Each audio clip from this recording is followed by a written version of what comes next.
Una persona nos comentaba que durante esta estadía que está viviendo,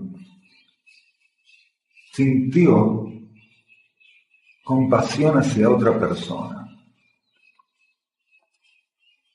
Dice, compasión hacia tal persona es lo que sentí esta vez durante la estadía.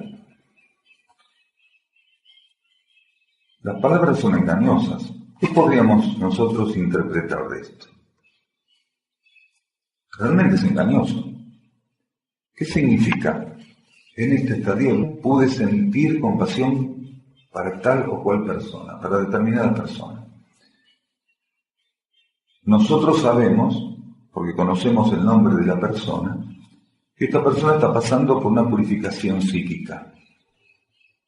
Aquí nos dicen, compasión hacia esta persona que está pasando esta purificación psíquica es lo que sentí esta vez durante esta estadía. Pero así todo el lenguaje es engañoso. ¿Qué podría estar representando?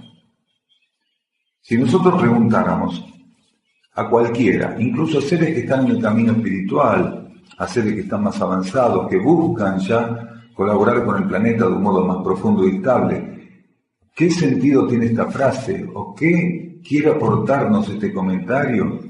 Podríamos recibir una cantidad de explicaciones o de interpretaciones, en su mayoría absolutamente erróneas. La mayor parte de las personas que leyera este papel o que se le transmitiera esta frase diría, y sintió pena, sintió lástima, sintió consideración. Desde el punto de vista interno, para ser interpretada esta frase correctamente, tendríamos que decir que quien escribió esto durante esta estadía llegó a un estado de comprensión profunda de qué necesita aquel ser al cual él está haciendo referencia. Si este es el sentido de la frase, entonces la frase es correcta, y si no, hacemos este aporte. Sentir realmente en un momento profunda compasión por alguien es haber llegado a la capacidad de comprender qué necesita ese ser para su proceso evolutivo, cómo tiene que ser asistido ese ser en su proceso evolutivo, qué realmente ese ser está necesitando para recomponer su vínculo con la armonía, con el equilibrio, con la esencia, con la luz interiores. Si no es eso esta frase, entonces el ser tiene que recomponer su relación con la energía de la compasión. El compasivo solamente es reconocido como tal internamente cuando la energía percibe que ese ser ya tiene una capacidad de plasticidad en conciencia que le permite reconocer la necesidad. Un compasivo no es aquel que siente pena, lástima, dolor, que se desborda emocionalmente ante otros en sus procesos. Ahí es un ser sensible. Esos seres se definen como seres sensibles, seres capaces de reflejar en su conciencia, de vivir en su conciencia el rebote de la situación que el otro está viviendo. Seres que tienen un cuerpo emocional con un grado de sensibilidad ante el dolor ajeno.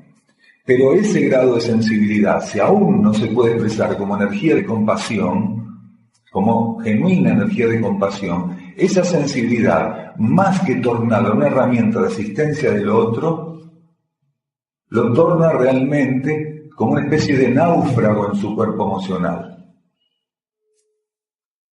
Entonces, la compasión es la capacidad de comprender qué está ocurriendo en el otro, qué necesita el otro de mí, qué necesita el otro no solo de mí, qué necesita el otro de modo universal, qué necesita el otro recibir en esa instancia de participación universal, en este plano, aquí en este universo que conformamos. Cuanto más amplio es un ser compasivo, con mayor profundidad puede entender qué cuestiones, qué cosas, de qué modo tiene que ser asistido por la energía de ese universo, aquella partícula que compone ese universo. Entonces, al ser compasivo se torna un custodio de ese proceso que el otro vive, donde él está percibiendo mediante la energía de la compasión qué necesita el otro, él se torna un custodio para que aquello que el otro necesita pueda llegar a ese ser con la menor interferencia. Tantísimas veces nosotros contamos las experiencias del hambre, de la sed, del frío y de otras tantas necesidades simbólicas, porque las necesidades son muchas más que hambre, sed, frío.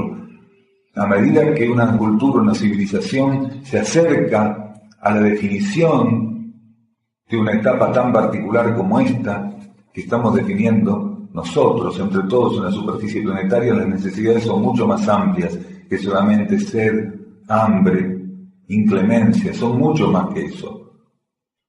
Volcados a esa interpretación de las necesidades y cómo asistirlas, un compasivo sabe si el otro necesita o no pasar a frío, hambre, sed, y no va a ser él la herramienta para interferir en esa hambre, en esa sed, en ese frío. El compasivo, entendiendo que el otro necesita esa prueba para su crecimiento, para su maduración, custodia del modo adecuado, que si tiene que pasar sed, que la pase del modo más adecuado posible.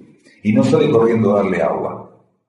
El compasivo da agua cuando él entiende que el proceso de la sed ya no sirve ese ser kármicamente. Este ejemplo, como el ejemplo que damos siempre de Buda, siempre que hablamos de la compasión, que Buda no le daba el arroz a cualquiera que pasara por ahí con hambre. Él podía comer tranquilamente su arroz frente a los hambrientos, siempre y cuando él percibiera que los hambrientos tenían que pasar por la purificación del hambre, por la experiencia kármica del hambre, por la enseñanza e instrucción profunda del hambre. Pero cuando entre esos hambrientos había quien no tenía ya que pasar por la experiencia del hambre, y Buda percibía que él era la herramienta para cortar esa experiencia y que ese ser empezara un nuevo ciclo, tomaba su arroz y se lo daba. Y no se lo había dado a ninguno de los otros hambrientos, sino a ese, porque solo ese necesitaba cortar la experiencia kármica del hambre. Entonces el compasivo tiene que tener esta capacidad. Si este papelito que tenemos aquí hace referencia a eso, que en este estadía la persona comprendió que necesita que el otro, y a partir de ahí se va a tornar un custodio, un asistente, porque comprendió, entonces bien. Y si no, tal vez esta explicación lo fortifique.